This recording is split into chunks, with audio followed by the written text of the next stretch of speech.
A Bíblia é a fonte de fé, esperança e orientação para bilhões de pessoas.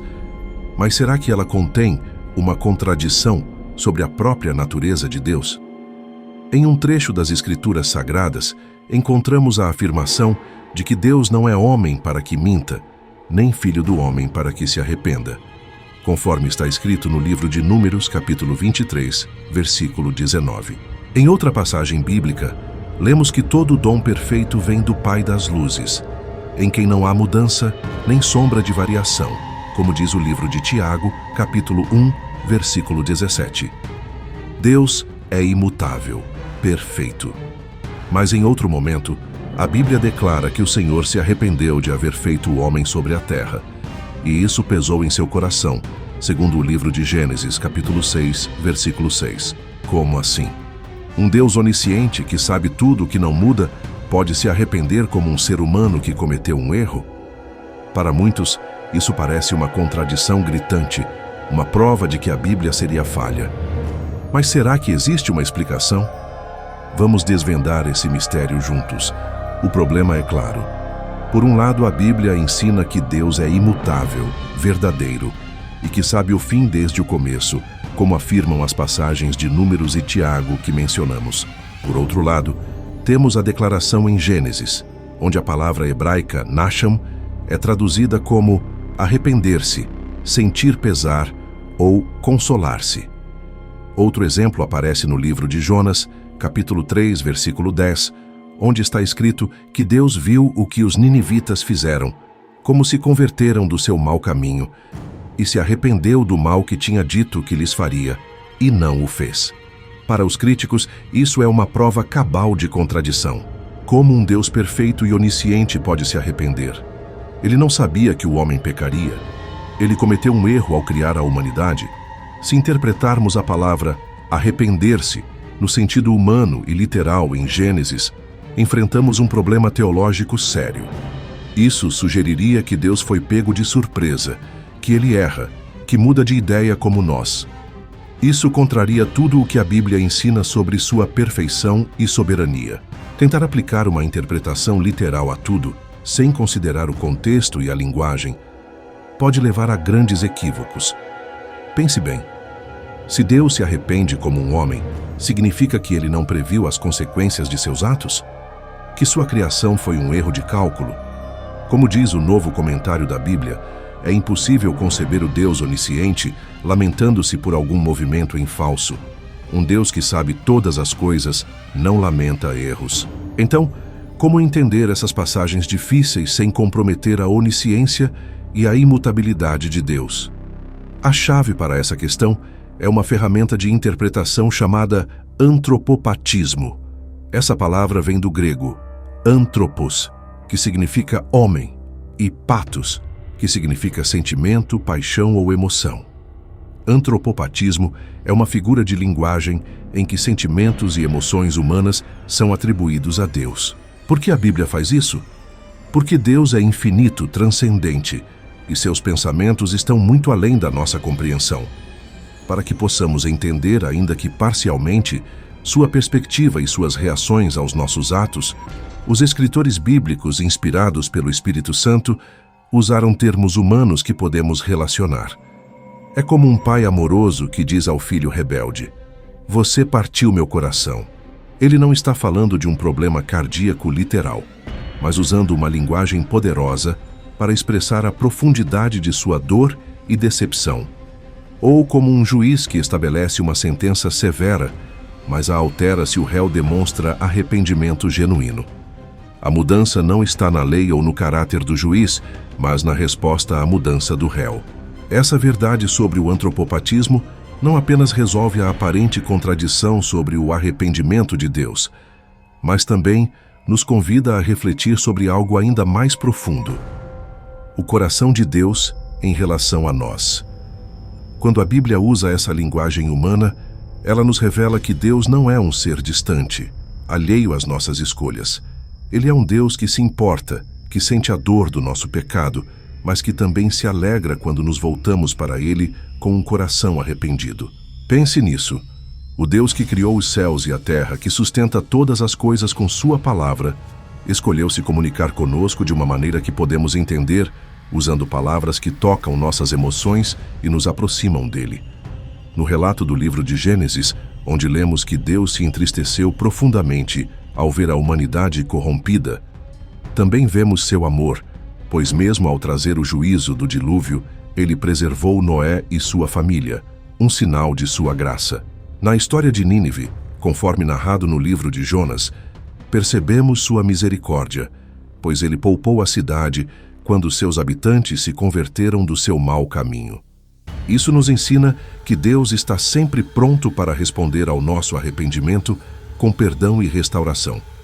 Ele não muda em sua essência, mas está disposto a mudar a forma como age em relação a nós quando transformamos nosso coração. Que convite maravilhoso!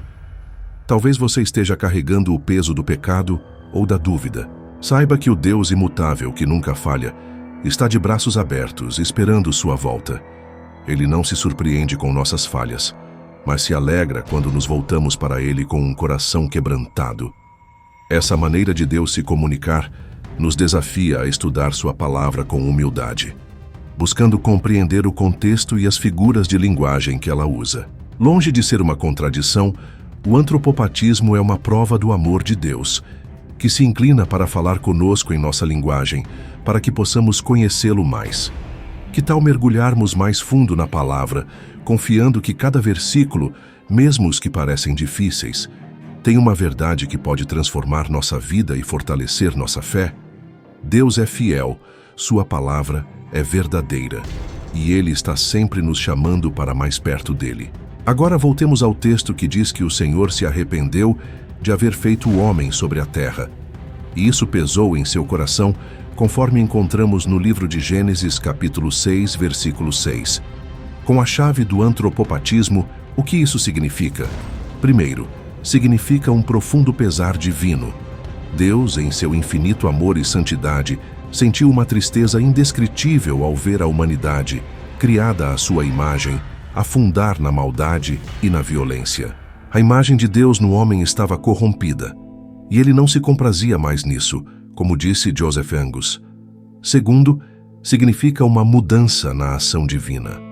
Por causa do pecado humano, a disposição de Deus mudou. Sua paciência e longanimidade deram lugar a uma atitude de juízo, que culminou no dilúvio. Não porque Deus mudou em seu ser, mas porque a condição humana exigia uma resposta diferente, de acordo com sua justiça, como explica a Bíblia de Estudo Pentecostal. Terceiro, é uma linguagem relacional. A atitude de Deus para com o homem pecador é necessariamente diferente da sua atitude para com o homem obediente, conforme o novo comentário da Bíblia. A mudança está na relação, causada pelo pecado do homem. Esse texto de Gênesis, portanto, não descreve um Deus que cometeu um erro ou quis voltar no tempo. Descreve um Deus santo e amoroso, profundamente entristecido pela corrupção humana, cuja resposta justa foi o juízo. A linguagem do arrependimento comunica a intensidade desse momento relacional. Outro exemplo clássico está no livro de Jonas, onde lemos que Deus viu o que os ninivitas fizeram, como se converteram do seu mau caminho, e não trouxe sobre eles o mal que havia anunciado, conforme narrado no capítulo 3, versículo 10. Aqui, o antropopatismo é ainda mais claro. Deus não trouxe o juízo sobre Nínive porque os ninivitas se converteram. Deus enviou Jonas com uma mensagem de juízo condicional. A destruição viria se eles continuassem no pecado, mas eles ouviram, creram e se arrependeram genuinamente, desde o rei até o mais simples cidadão. A condição para o juízo, que era a permanência no pecado, deixou de existir. Assim, a destruição foi suspensa. Deus agiu de forma consistente com seu caráter, que é justo, pois odeia o pecado, mas também misericordioso, pois responde ao arrependimento. Deus não mudou de ideia aleatoriamente. Ele respondeu à mudança radical do povo de Nínive. O arrependimento de Deus significa que sua operação divina mudou em relação aos pecadores porque eles mudaram. A mudança fundamental foi nos ninivitas, e a resposta de Deus foi coerente com sua natureza.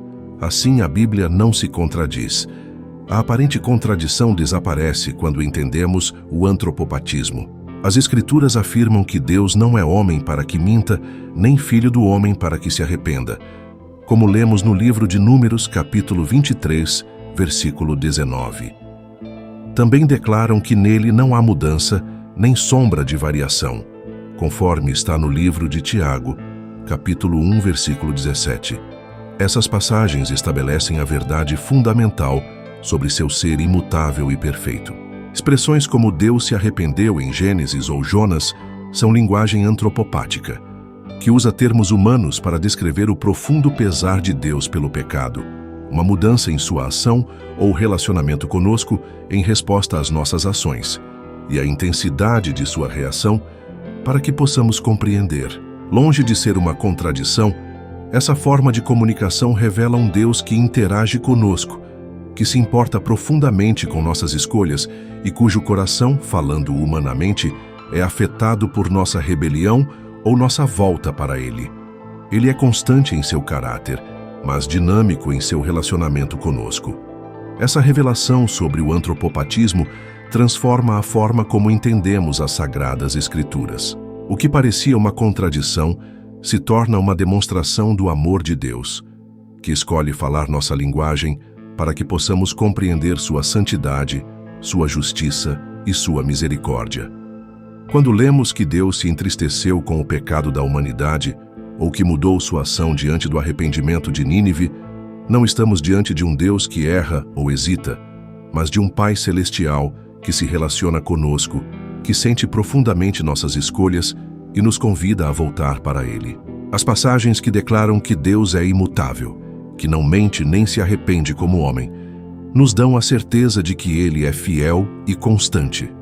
E as expressões que descrevem seu arrependimento nos mostram que Ele é um Deus vivo, presente, que responde ao nosso coração com graça e compaixão. Essa verdade deve nos inspirar a mergulhar mais fundo na palavra de Deus, com humildade e confiança, sabendo que cada versículo tem um propósito: revelar quem Ele é e nos chamar para mais perto dele. Hoje, você pode se achegar a esse Deus que nunca muda, mas que sempre está pronto para mudar a história da sua vida quando você se rende a Ele. Que tal dedicar um tempo para estudar a Bíblia, orar e buscar entender mais sobre o coração de Deus? Ele está esperando por você. E agora, em nome de Jesus, eu declaro uma bênção sobre você, que está ouvindo esta mensagem. Que o amor de Deus, a paz de Cristo e a comunhão do Espírito Santo estejam sobre sua vida, sua família e tudo o que você colocar suas mãos para fazer. Que você cresça no conhecimento da palavra e caminhe na presença do Senhor, sendo luz onde quer que esteja. Em nome de Jesus, amém. Se essa mensagem tocou seu coração, quero te convidar a fazer parte da nossa família no canal Ilustrações do Reino de Deus. Clique no botão de inscrição, ative o sininho e junte-se a nós para explorar mais verdades da Palavra de Deus que edificam e transformam. Curta este vídeo, compartilhe com alguém que precisa ouvir essa mensagem e deixe seu comentário abaixo. O que você aprendeu sobre Deus hoje? Tem alguma passagem bíblica que gostaria que explicássemos em um próximo vídeo? Sua participação fortalece nosso ministério e nos ajuda a alcançar mais vidas para o reino de Deus.